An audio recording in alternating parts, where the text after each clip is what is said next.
Kasako Media, tunaangazia maisha, tunaandika kesho.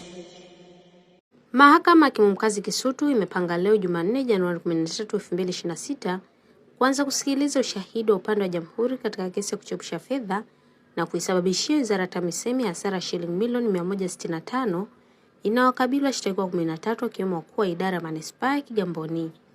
Hatua hiyo inatokana na upelelezi wa kesi hiyo kukamilika na washtakiwa kusomewa maelezo ya mashahidi na vielelezo.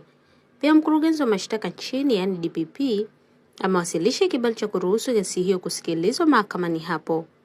Washtakiwa hao wanakabiliwa na mashtaka 10 yakiwemo kutakatisha fedha na kuongoza genge la kufanya ubadhilifu katika Mahakama ya Hakimu Mkazi Kisutu.